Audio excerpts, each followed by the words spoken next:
Assalamu alaikum. ‘Yan uwana mu kowa fatan alkhairi da fatan kowa ya tashi lafiya. Allah ya sa haka amin. Wannan bidiyon mu ne na biyu dangane da wannan exchanger mai suna OSwap. Kamar yadda muka sani mun yi bidiyo na farko na yadda ake creating ita wallet ɗin ko in ce exchange ɗin da kuma yadda ake turo kuɗi cikinta. So wannan bidiyo ne na yadda mutum zai yi amfani da ita.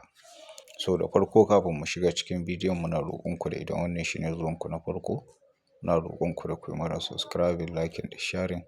Sannan ku danna alamar ƙararrawa domin samun update ɗinmu da zarar mun ɗora. So da farko bayan ka turo kuɗi sun shigo nan kamar yadda muke gani. Misali kana so za ka sayi gas fee na BNB ko Solana ko Ethereum. To yanzu ga kuɗi a ciki. Misali ina so zan sayi gas fee na BNB ko zan sayi dala ko kuma Solana. So kamar yadda muke gani nan ga USDT nan kuma ga NGN naira kenan. To wannan USDT za ta dawo nan, ita kuma wannan NGN ɗin za ta dawo nan. Sai ka danna nan tsakiya. Gashi. So yanzu kun ga naira ya dawo nan sannan USDT ya dawo nan. To idan dala za ka siya, to abin da za ka yi misali za ka sayi dala ne na 2000. Misali za ka danna 2000 haka 2000. Gashi nan. To ka ga abin da za ka samu dala ɗaya da ɗigo 32. So amma ban ba mutum shawara idan zai sayi dala, musamman dalan idan tana da yawa ya zo nan ya siye ta saboda nan suna da tsadar dala. Kaga idan siya za ka yi, idan mutum zai sayi dala ne zai siye ta ne akan duk dala ɗaya 1500 da naira 10. To a sauran exchangeoji bai kai haka ba gaskiya. So nasu yana da tsada sosai. Sannan kuma in saidawa za ka yi, to dalarsu tana da arha fiye da sauran exchangeoji. Misali za ka saida dala ne.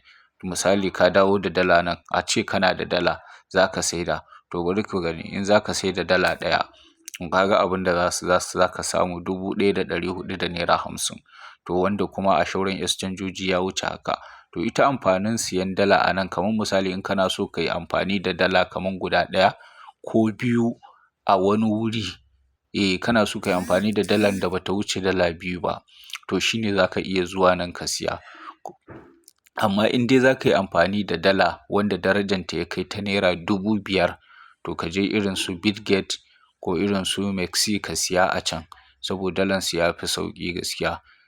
Amma in dai bai kai dalar da za ka siya ba ta kai ta 5000 ba, to shine za ka iya siya a nan. Saboda waɗancan exchangeojin kamar yadda muka sani minimum kuɗin da za ka sa ka sayi dala shine 5000. To ita su kuma nan har dala ɗaya za ka iya siya kuma ka cire ta daga nan.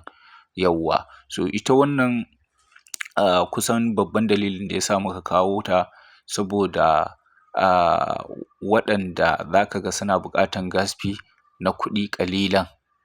To wannan exchanger za ta ba su dama su mallaki wannan gas fee ɗin da kuɗi kaɗan, ba sai mutum ya sa kuɗi mai yawa ba. Haka in za ka sayi dala, misali dala ɗaya ne, dala 2 ne za ka iya siya a nan ka cire ta ka tura ta wani wuri. So wannan shine. Yanzu bari mu je kai tsaye, bari mu ƙara danna nan. So gashi nan, bari mu goge shi. Yauwa.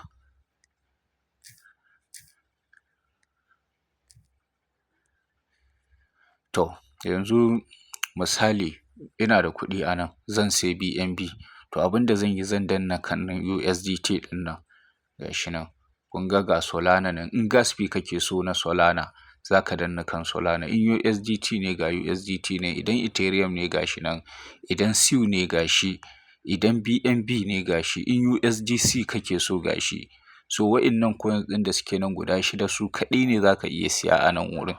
So yanzu misali zan sayi BNB ina son misali zan yi amfani da BNB a matsayin gas fee a wani wuri. Sai nake so in zo in siye shi a nan. To abin da zan yi sai in danna kan BNB haka. Gashi. So me zan yi na gaba? Misali ina so in sayi BNB na 2000. To zan zo in sa 2000 a nan. Gashi na sa 2000. Kun ga adadin BNB da zan samu.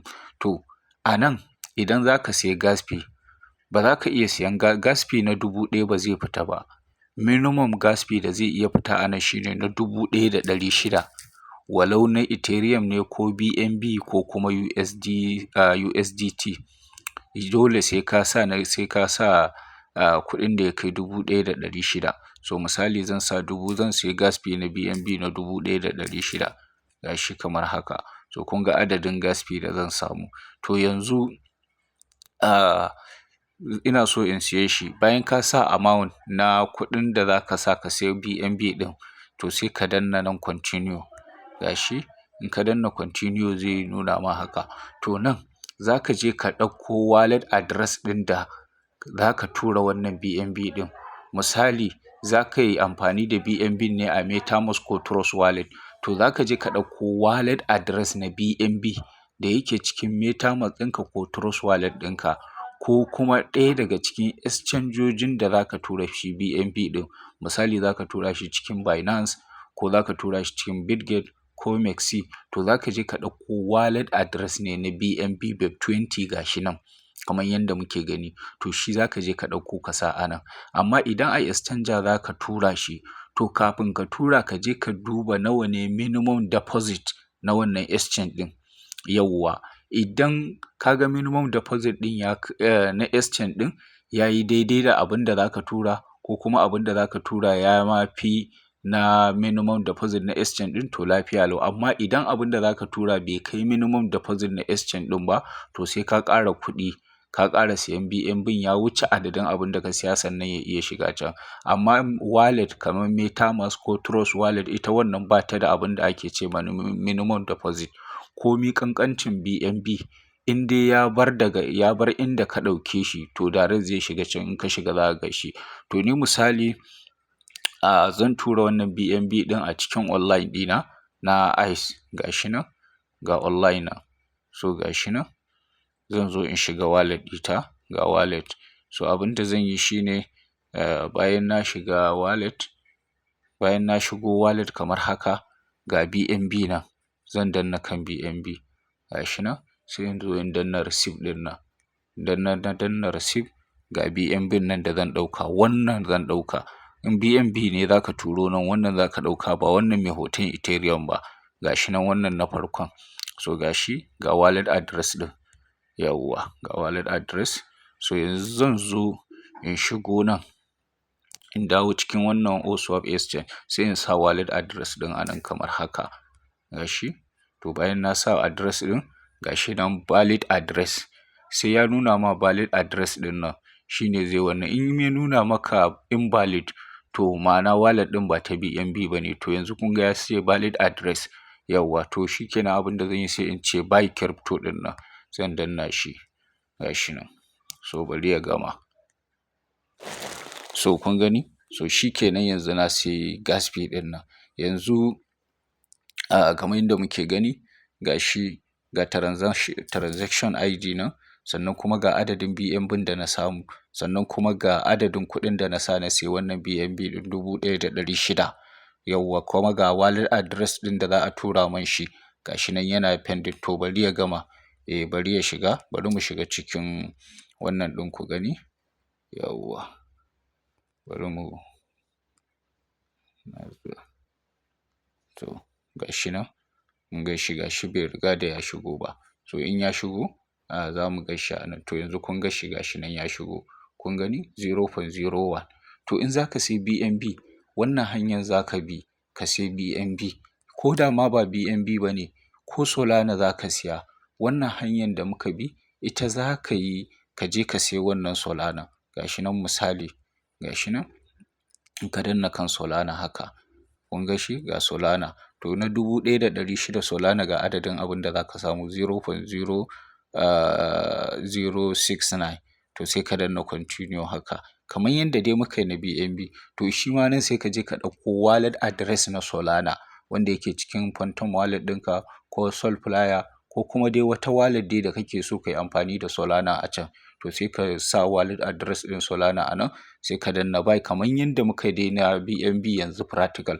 To haka za ka yi. Ga kuma Ethereum. Shi ma in ka zo ka danna nan, za ka ga Ethereum nan. Gashi ga Ethereum sai ka danna continue. In ka danna to shi Ethereum kamar yadda muka sani Ethereum yana da layer 1 blockchain sannan yana da layer 2 masu yawa. To wannan wallet address ɗin na layer 2 ne blockchain ɗin da ake ce mai base blockchain. Wallet address ɗin shi za ka ɗauko ka sa a nan ba ainihin wallet address na Ethereum layer 1 za ka ɗauka ba. Yawwa na layer 2 base a cikin layer 2 ɗin ma base blockchain shine za ka ɗauko wallet address ɗin shi ka sa a nan wurin. So shi ma kamar yadda muka yi na farko in kana buƙatar shi haka za ka yi. Sannan USDT ga shi nan duk da shi mun nuna da USDT yawwa. Kuma wannan USDT misali in za ka sayi USDT ka ce za ka sayi na 1,600 ga shi za ka samu dala ɗaya da 0.05 sai ka danna continue ɗin nan. To wannan USDT ɗin iya network ɗin da wannan OSWAP ɗin take supporting shine BEP20 wato USDT da take kan blockchain na BNB. Wallet address ɗin za ka ɗauko ka sa a nan. Kar ka je ka ɗauko wallet address na TRC20 ka ce za ka sa a nan, za ka yi asarar dalanka. Na BEP20 za ka je ka ɗauko yawwa ko a wallet ne ko kuma a wannan ko kuma a exchange. Kuma kamar yadda na faɗa da farko in dai a exchange za ka tura to kafin ka tura ka je ka fara duba nawa ne minimum deposit na abin da za ka tura a ciki. Idan abin da za ka tura ya kai minimum deposit na exchange ɗin to lafiya lau za ka tura. In bai kai ba to dole sai ka ƙara kuɗi ya kai minimum deposit na exchange ɗin. So wannan shi ne. Sannan kuma bayan USDT misali akwai Base SU coin za ka danna shi ma nan. Ga shi nan ga SU nan ga shi SU ga USDC shi ma USDC duka dai dala ne kamar yadda muka sani. To wannan dai a taƙaice shine yanda za ka zo ka sayi gas fee a cikin wannan OSWAP ɗin cikin sauƙi ba tare da ka je kana ta neman waye zai saida maka da gas fee ba. Yanzu na sayi BNB na 1,600 kamar yadda muke gani. So in nayi refreshing za ku ga balance ɗina ya canza a nan. So bari muyi refresh. So kun gani kuɗina ya zama saura 4,000 da naira 100. So wannan exchange ɗin in dai mutum yana harkan crypto musamman a nan Najeriya so yana da kyau ka mallake ta ka ringa amfani da ita saboda za ka samu sauƙin abubuwa da yawa musamman idan abubuwan da suka shafi irin gas fee ɗin nan. So za ka ringa mallaka, za ka ringa siyan gas fee a cikin sauƙi. Amma iya gas fee da za ka iya siya ko in ce iya coins ɗin da za ka iya siya a nan su ne guda shidan nan. Idan wanda kake so baya daga cikin shidan nan to sai dai ka je ka nema a wani wuri. Idan Solana kake so ga shi nan, in dala ne ga ta nan, idan Ethereum ne wanda yake kan blockchain na Base ga shi nan, in SU ne, in BNB ne to ga shi nan. So kusan dai gas fee dai da muka fi amfani da shi a halin yanzu dama shine BNB da Solana. Na ukun shi sai irin su Ton da shauransu yauwa. So wannan shi ne. Saboda haka yi ƙoƙari a buɗe wannan exchange ɗin a fara amfani da ita insha Allahu. Sannan tana da ɓangaren dex trading ga ɓangaren dex trading nan. Amma wannan za mu yi bidiyon shi ma shine zai zama bidiyo na uku na yanda ake yin dex trading a ciki. Amma bidiyo na uku ba na kowa da kowa ba ne. In ka san baka iya dex trading ba to wannan bidiyon sai dai ka kalla ka ga yanda ake yi yauwa. Amma kar ka kuskura ka ce za ka shiga trading na dex ba tare da ka iya ba. Wanda za su iya shiga wannan trading ɗin su ne wanda muka yi karatun dex trading da su, wanda suka iya nemo token mai kyau da kansu. To waɗannan su ne za su iya shiga wannan trading ɗin. So shi ma za mu yi bidiyo na yanda ake yin dex trading ɗin insha Allahu. So wannan shi ne. Allah ba mu sa'a.